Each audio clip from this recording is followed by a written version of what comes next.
So thanks for organising this, Christina. So this is a joint project here between Joan Hooper, Ken Jones and me, and the main person driving this in the lab is Hong Lei, Helen. So we originally, I'm going to basically talk today about the resources we generated rather than what we've done with them or what you can do with them. Hopefully other people will figure that out.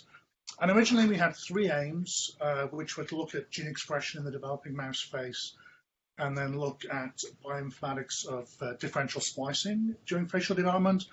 And we did have a third aim, but over time we never found that the technology got over problems of reproducibility and bias, and there's been a lot of questions about various eClip and iClip and AgroClip-seq techniques and whether they are biased or not. So we shelved that aim.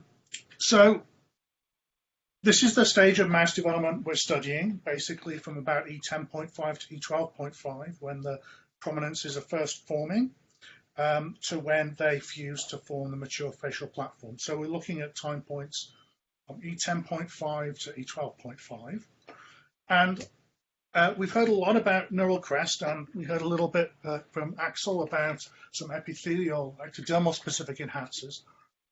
And it's quite clear that neural crest cells are critical for patterning the face and making many tissues that are present within the face. But our focus was on the interaction between that neural crest-derived population and the surrounding tissues, especially the ectoderm, which is a very small population in the face, but provides critical signaling interactions with the underlying neural crest cells for forming patterning and morphogenesis, as well as contributing to things like teeth and hair and eyes. So we have query combinases, for example, which will hit the neural crest, which is Wnt1-Cre, or the ectoderm, which is a series CT transgene we made many years ago.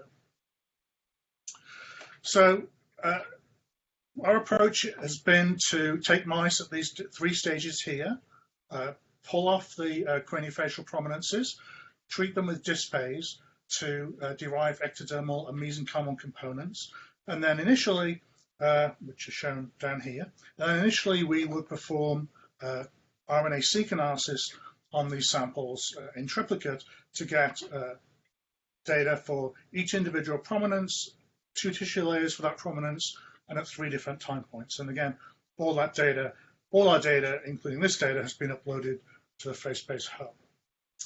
So just a quick recap that we find that our replicates cluster close together, and that the major differences in principal components are between the ectoderm and the mesenchyme. The samples separate mainly by tissue layer and to a lesser extent by prominence. So we'd also done this analysis by using microarray, and we decided that one resource we wanted to give to the community, which is a collaboration with Sonia Leach at National Jewish, was to have an alphabetical list of genes. So we all know that our data sets are giant, and it's very difficult to pull out an individual gene for somebody who's not a bioinformatician. So we came up with this system where we had an alphabetical list of genes and a indication of where that gene was expressed, either in the ectoderm or the mesenchyme, depending on the color. So red means it's highly expressed. So if anybody out there is interested in a particular gene, they should be able to go on this list, just search for it alphabetically, click on it, get an idea whether it's expressed in the face or not, and then you can go in and look in more detail at those expression profiles. So here, for example, is an easy one. This is myosin heavy chain 3. Here's the level that's normally found for all genes. You can see in the ectoderm, this gene is not highly expressed, but in the mesenchyme, it's very highly expressed in just the mandibular prominence, and its expression grows over time. So you can go search for any gene in this list, download the list if you like, search for any gene and see if it's expressed in the face or not. Okay, so at the time, the sequencing technologies were not particularly good at capturing small RNAs. So we went ahead with Affymetrix and designed a custom mouse small RNA array, which contains many microRNAs, SNO-RNAs, tRNAs, and rRNAs. And then again, we used our RNA, we isolated these developmental time points to analyze small RNA expression in the ectoderm and the mesenchyme. And again, we get excellent clustering in principal components. And we can look at our heat maps and see that there are clear differences between ectodermal and mesenchymal expression of these small RNAs, including SNO-RNAs and snRNAs, not so much tRNAs. And then we can correlate that with RNA binding expression, for example, ESRP1, which is an ectodermal specific regulatory protein worked on by Russ Carstens at UPenn, and try and figure out what combinatorial RNA binding protein interactions are happening in terms of splicing and regulatory interactions. Again, all this data is present at FaceBase. And we've also, used seRECT to make a dicer knockout. As many of you know, in the microRNA world, several groups have made knockouts of dicer in the neural crest. And they found varying phenotypes between like no head and almost okay. And you can also knock it out in the ectoderm, and you often get skin defects, and the mice die at birth of unknown causes. And again, we can look at RNA expression there and see what's upregulated and what's downregulated, in this instance, in the ectoderm. When we submitted some of this data, we got the usual feedback of thanks very much, but we really want to know what's going on with the lip, in cleft lip and palate. So that prompted us to do a single cell RNA-Seq analysis of the lambdoid junction. So a lot of people have talked about single cell RNA-Seq analysis, so I won't go over the technique. We also use the 10x genomics system. But Helen in the lab went in and microdissected out this very small area from the 11.5 day mouse embryo of the lambdoid junction and going up into the nasal lacrimal groove. And we sequenced about 7,000 cells, about 4,000 genes per cell were found. And again, in common with what Axel was describing earlier, we had our seRECT transgene, we had that LAC-Z expression in the ectoderm, and we could also do an experiment in which we used that and then could look at where those seRECT expression LAC-Z cells turned up on our t-SNE plots. When you do that kind of stuff, as probably you all know, we don't normally have recombinase or LAC-Z in our genome, so you have to manually enter those sequences into the MM10 to search for them. So when we did that analysis, we got 5 major clusters, easy. A big old mesenchymal cluster, a couple of ectodermal clusters, some endothelium, and some other blood cells and some red blood cells. And you can see down the bottom here, specific marker genes that mark each of those cell types. And then we could go on and say, take the cluster from the endothelium, and we did verification studies by in situ hybridization here with Claudin 5, and you can see it marking the vasculature very nicely, as well as this gene, HAPL-N1, which is also involved in craniofacial development. Seems to be marking the vasculature at this early stage.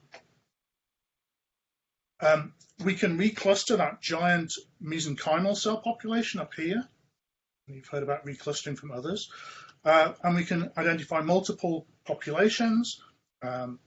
We can find marker genes for those. We can do heat maps. And what we've done is we've tried to present it as a sort of a schematic, which is hopefully easy to follow. So we have different views of the face and where we think these clusters are mapping on that facial region. The region we dissected is here by these dotted lines, and you can see marker genes for each of those regions. We've done a similar thing for the ectoderm, and again we have, sorry, my mouse is misbehaving when I try and use the pointer.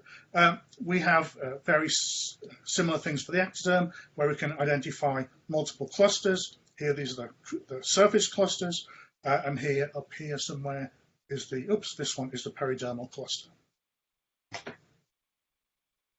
So in addition to, the single cell RNA-seq, as everybody probably knows, is not the greatest thing for looking at isoform usage or splicing, because it's 3' bias.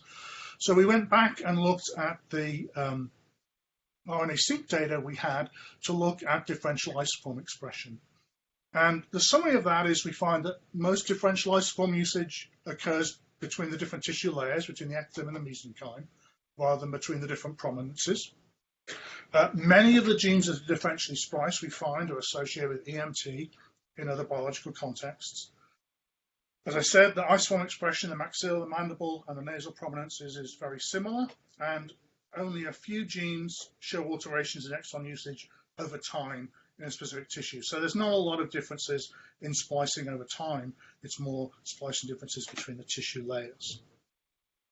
Here are some examples, some of which are known and some of which are not known. So here's FGFR2, which has your classical ectodermal and mesenchymal 3, 2 exon, giving it differential ability to recognize different FGFs in either the ectoderm or the mesenchyme. Here's LEF1, where you have an additional exon just in the ectoderm. We also see differential promoter usage, as well as differential 3' end usage. And we began to verify some of these differences by both by RT-PCR and by in situ hybridization, as well as by Basescope analysis. So here, for example, is CD44, which has a bunch of differentially expressed exons in the middle of the gene, and just in the ectoderm.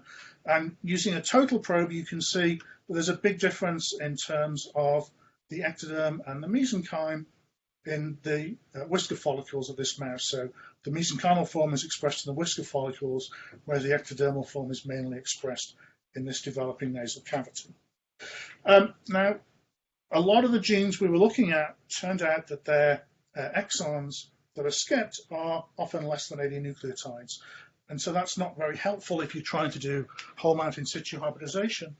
And so we've been trying to use Basescope for that, which is a technology similar to RNA-Scope, but doesn't have the sensitivity and can't be used for fluorescence. So I'm going to show you one of those. I've enhanced the images. And Greg, I know Greg was also asking about this technology. They've just come out with a new kit, which apparently reduces the background, and we found that made a big difference in our hands, as well as the fact that Helen did it and not me. So that probably also helped get the assay working a lot better. So here's a Basescope analysis of this gene FLNB, which is involved in EMT and other situations. And you can see this exon here. This exon here is included in the ectoderm, less so in the mesenchyme, and you can see the sashimi plots below that there is some of this exon in the mesenchyme, and there is some of the exon skipping in the ectoderm. So I've enhanced the signal here, so you can see here on the left that the Basescope, which is these little red dots over the gene sustain, is showing up in both the ectoderm and the mesenchyme for a common exon. If we use an exon just for the mesenchyme, so the junction between the skipped exons, we can pick it up in just the mesenchyme and not the ectoderm, whereas if we use the one for the junction of the included exon, we can see it's basically just in the ectoderm and not the mesenchyme. And these data came out last week, so kind of exciting that finally we got this to work. So basically, that's where we are with stuff. We've completed pretty much everything we proposed, and all the data, all the deliverables should be up at FaceBase. Right now, our main goal is to publish the data sets along with the verification analysis so that people can see this in a wider context and be directed towards FaceBase to look at all the data that's available there, not just from us, but from other people too. And I'll stop there and take any questions if there are any, Chris.